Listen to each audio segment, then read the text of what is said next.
Hidden in the shadows of history, some stories were never meant to be told.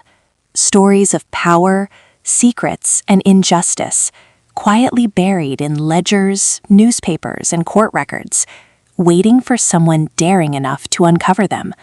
This is the story of Bel-Air Plantation. Benjamin, a modern historian, arrives at Harrison County, Mississippi, drawn by whispers of forgotten documents. His curiosity is insatiable. For years, he has tracked the faint traces of a plantation that existed at the fringes of public memory, known to few but noted by many in passing. Powerful families owned it, histories were recorded, yet details remained scarce, elusive. And now, in these dusty archives, Benjamin hopes to uncover what was deliberately hidden. He steps between towering shelves, each cabinet and drawer a potential doorway into the past. Labels marked Bel-Air Plantation, cotton yields 1860s, tax reports catch his eye. Each file promises answers, yet they are only fragments, pieces of a puzzle that time and human hands have tried to erase. Hours pass as Benjamin meticulously flips through reports of cotton production, market prices, and social events. Occasionally, the name Bel-Air appears, briefly, almost dismissively, but never examined. The plantation exists in the background of Harrison County life, present yet invisible, like a shadow no one dares to explore fully. Then, a single newspaper clipping stops him in his tracks. October 1863. In the Harrison Gazette, buried on page 7, a small notice reads, "It has come to the attention of local authorities that certain irregularities exist in the management of Bel-Air Plantation.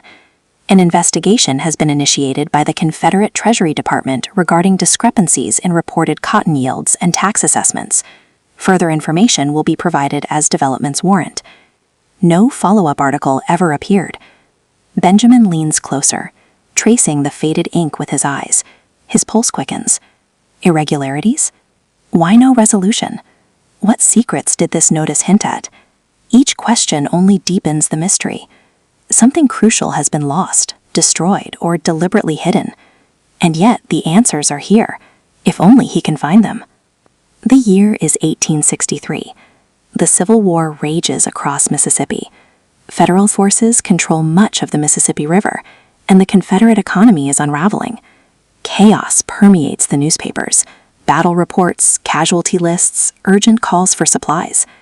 Amidst this turmoil, Bel-Air Plantation almost disappears from history, and yet the hints remain, fleeting and fragile. Benjamin continues sifting through the fragile pages. Every notice, every ledger entry, every annotation is a whisper from the past. In one report, the names of enslaved individuals are listed under the term former residents, the newspaper's delicate language for people who were once enslaved. It is a reminder that behind every entry in these dusty records are human lives, struggles, and stories of resilience. Hours turn into days. Benjamin pieces together fragments, reports of Treasury investigations, small mentions of irregularities, and occasional references to Bel-Air's owners.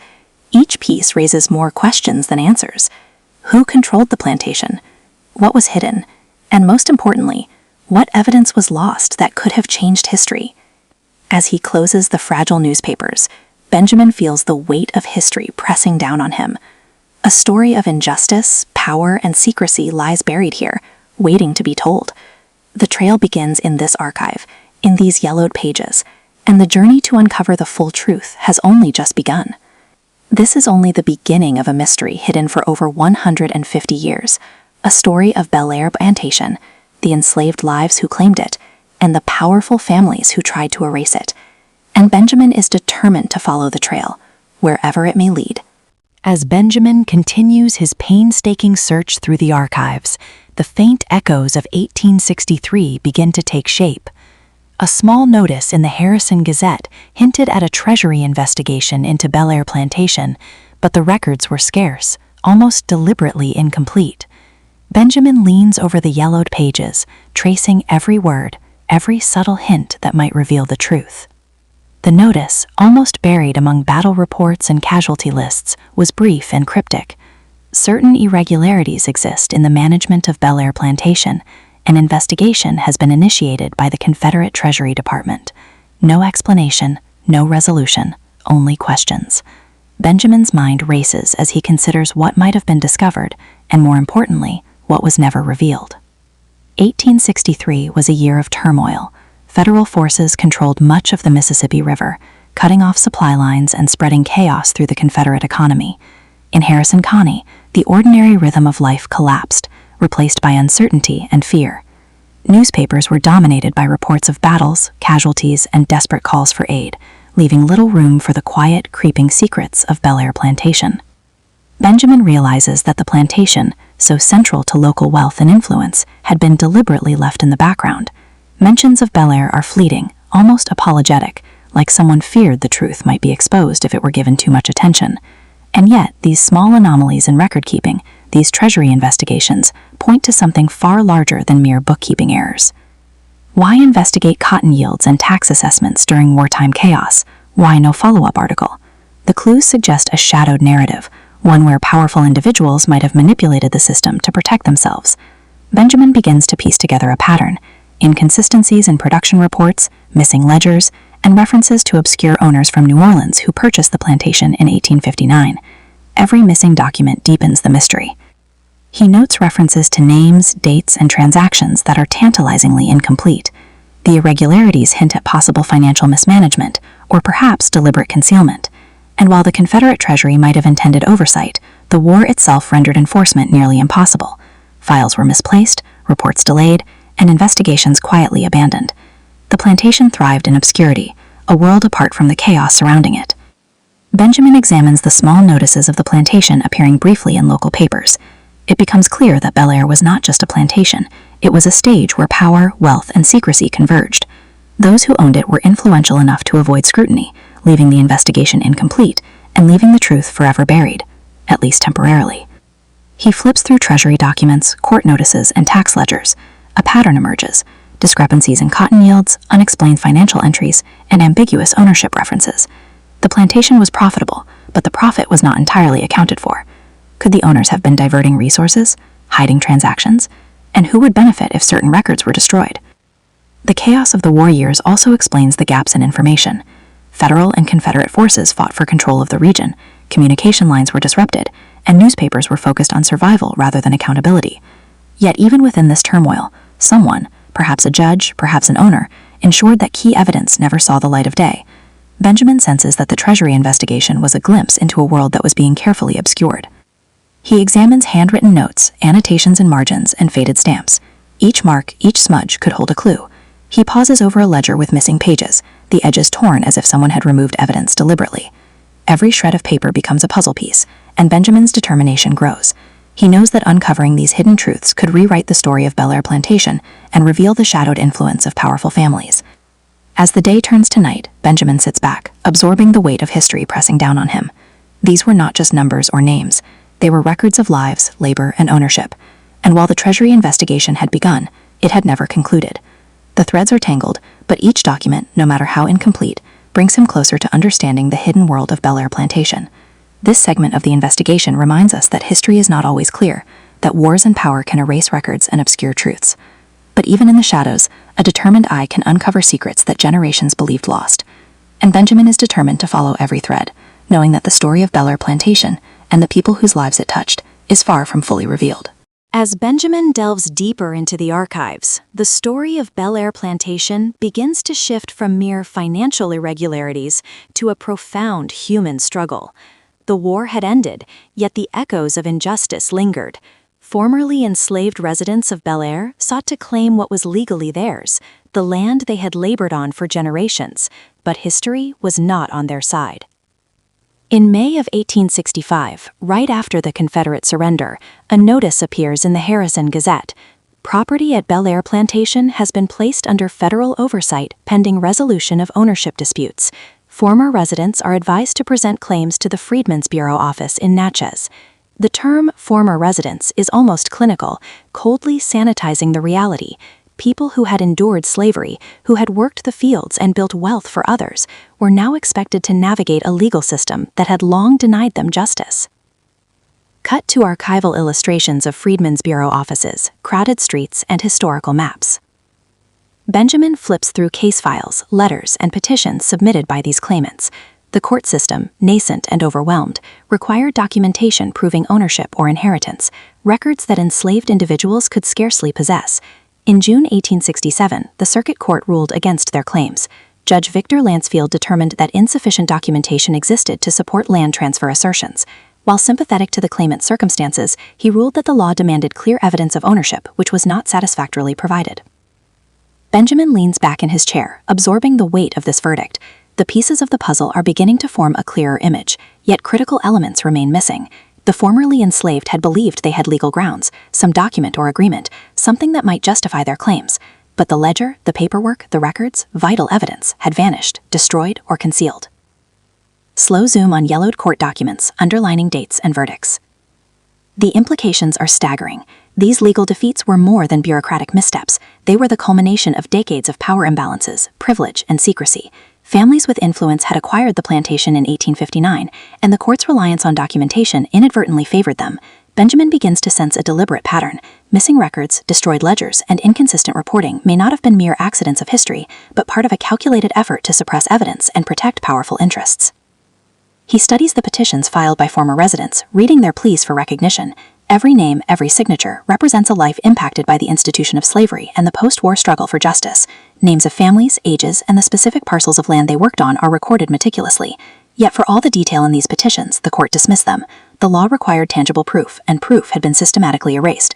The ledger, the one that might have tipped the scales, was nowhere to be found. Background music intensifies slightly, adding tension. Benjamin imagines the plantation during those years, the fields tended by enslaved hands, the lives constrained by social hierarchies, the invisible networks of power that dictated every decision. And as he pieces together fragments from newspapers, treasury reports, and court records, he realizes that these missing elements are not just historical curiosities, but they are pivotal. Without them, the truth remains obscured, leaving the descendants of these formerly enslaved people denied recognition, property, and legacy. He pauses over a particularly fragile ledger page, ink faded and edges brittle. The handwriting hints at agreements, transactions, perhaps even evidence that could have supported the claims. Every smudge, every tear, every absent page feels like a deliberate erasure. The past was alive in these documents, and yet it had been silenced. Soft pause, somber tone. Segment 3 reveals a harsh reality. The legal system, for all its procedural rigor, can inadvertently perpetuate injustice when records are lost, destroyed, or manipulated. For Benjamin, this is not just a story of land ownership or financial mismanagement. It is a human story of resilience, loss, and the struggle for justice. The former residents of Bel Air Plantation fought for what was rightfully theirs, and yet the deck was stacked against them from the start. As the sun sets over the archive, Benjamin leans back, contemplating the enormity of what he has uncovered. The ledger may be gone, the court records incomplete, and the newspapers fleeting in their mentions, but the story persists. Bel Air Plantation is not just a place on a map. It is a nexus of power, secrecy, and human endurance. And Benjamin knows this is only the beginning of uncovering the hidden truths buried within these fragile pages. As Benjamin pieces together the fragments of Bel Air Plantation's past, a more troubling truth begins to emerge. Behind the ledgers, newspapers, and court records, there lurks a network of powerful families determined to keep certain secrets buried. The plantation is no longer just land. It is a symbol of influence, wealth, and concealed history. The records show that Bel Air was purchased in 1859 by private investors from New Orleans. These were families of wealth and status, individuals with connections that spanned commerce, law, and politics. Their names rarely appear in local accounts, and when they do, it is only in passing references to property ownership or cotton yields. But Benjamin knows that what is omitted is often more revealing than what is recorded. The ledgers themselves are cryptic.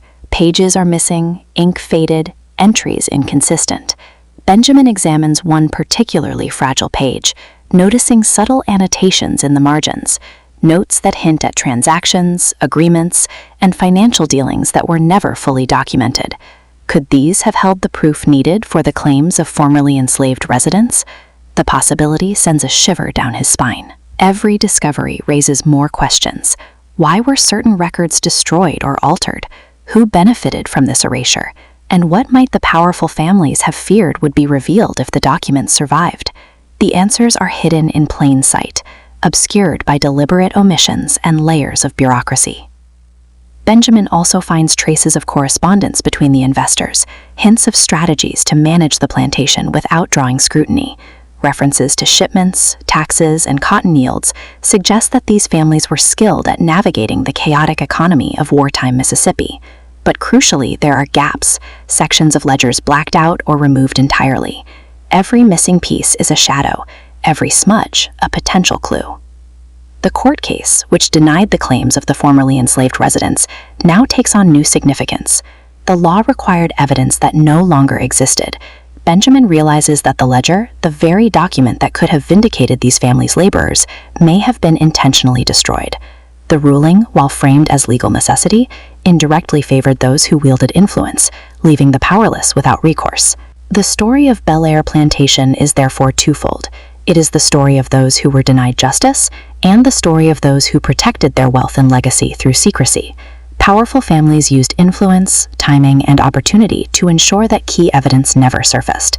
The archive, the newspapers, the court documents, all were partial, incomplete, shaped by human hands to preserve certain truths and conceal others. Benjamin studies the patterns carefully. There is consistency in the omissions: missing financial records, destroyed ledgers, brief newspaper mentions, and court rulings relying on incomplete evidence. It is not randomness. Someone, or several someones, ensured that the story remained obscured. The question now becomes, what exactly were they hiding, and how much of history has been written by the victors, leaving the truth buried in shadows? As he flips through yet another fragile ledger, Benjamin imagines the plantation during its peak, wealth flowing into the hands of the few, labor extracted from the many, and records carefully curated or destroyed to maintain appearances. The legacy of power is tangible in these pages, but it is incomplete. Every shred of paper, every smudge, every missing entry tells a story of concealment, deliberate or otherwise. Segment 4 lays bare a stark reality. Power can shape history, erase inconvenient truths, and manipulate records to serve those who hold influence. Benjamin's investigation reveals that Bel Air Plantation was more than just property. It was a symbol of control, and the secrets it contained were worth protecting. The vanished ledger, the hidden correspondence, the gaps in the newspaper, they are the fingerprints of a concealed past, waiting for those determined enough to uncover it. As Benjamin closes yet another volume, he feels the weight of history pressing down. The puzzle pieces are numerous, but the picture remains incomplete. One truth is clear: the story of Bel Air Plantation is entwined with power, secrecy, and the deliberate erasure of inconvenient facts. And the deeper Benjamin digs, the more he realizes that uncovering these secrets is not just about land or money. It is about understanding who shapes history and who is left voiceless in its margins. Ledgers. A sense of quiet realization settles over him. The story of Bel Air Plantation is far from complete, yet its lessons are clear. For over 150 years, documents have been lost, destroyed, or hidden, leaving gaps in the record. Yet within these gaps lies a profound truth. History is not just what is written, but also what has been deliberately erased. The formerly enslaved residents of Bel Air fought for their rightful claim to the land, but the law required evidence they could not provide. Missing ledgers, destroyed documents, and obscure ownership records became barriers between justice and the people who deserved it most. Powerful families, skilled in the art of influence and preservation, had the means to shape the story in their favor, and the consequences of these actions ripple through time, leaving generations of descendants with questions that may never be fully answered. Benjamin reflects on the implications of what he has uncovered. Bel Air Plantation is not merely a piece of land. It is a lens through which we can view the intersection of power, secrecy, and historical memory. The missing ledger, the Treasury investigation, the brief court mentions, all serve as reminders that history is often written by those who hold the pen, while the voices of the marginalized are left in the margins, unheard and overlooked. Yet even in these shadows, a determined historian can reconstruct the past, piece by piece. Benjamin's meticulous work brings clarity to fragments that were once dismissed or ignored. Each newspaper clipping, each marginal note, each missing page becomes a clue in a larger puzzle, a puzzle that, while incomplete, reveals patterns of control, manipulation, and human resilience. The story of Bel Air is a cautionary tale. It shows how power can conceal truth and how easily evidence can vanish when those in authority choose to protect their interests. But it also shows the resilience of human memory and the importance of investigation. Even centuries later, questions can be asked, stories can be told, and hidden truths can come to light. Benjamin knows that his work is far from finished. There are still missing pieces, still unanswered questions. Who exactly orchestrated the destruction of records? What secrets did the private investors from New Orleans fear would surface? And what might these lost documents have revealed about the lives and claims of those formerly enslaved at Belair? As he closes the archive, Benjamin is reminded that history is alive. It is not static. The past is a living presence, waiting for those brave enough to uncover it. Every document found, every ledger examined, every forgotten notice read aloud is a step towards restoring what was lost, acknowledging those who were silenced, and understanding the forces that shape our collective memory. Segment 5 serves as a reflection not only on Belair Plantation, but on the broader implications of power, secrecy, and historical erasure. The story reminds us that records, whether official or private, carry immense weight. They are the bridge between generations, the proof of labor and life, the evidence of injustice and triumph. And when those records are removed, manipulated, or hidden, the consequences resonate far beyond their time. The tale of Belair Plantation challenges us to ask questions, to seek hidden histories, and to confront the uncomfortable truths that linger in the shadows. It reminds us that history is not just a collection of facts, but a tapestry of human lies, struggles, and the forces that shape them. And perhaps most importantly, it reminds us that uncovering hidden truths is a responsibility, not just for historians like Benjamin, but for all of us who value justice, memory, and the stories of those who came before. This is the story of Belair Plantation, a story of secrets, loss, and resilience, a story that proves the past is never truly gone, as long as someone is willing to seek it, question it, and uncover the truths buried within it.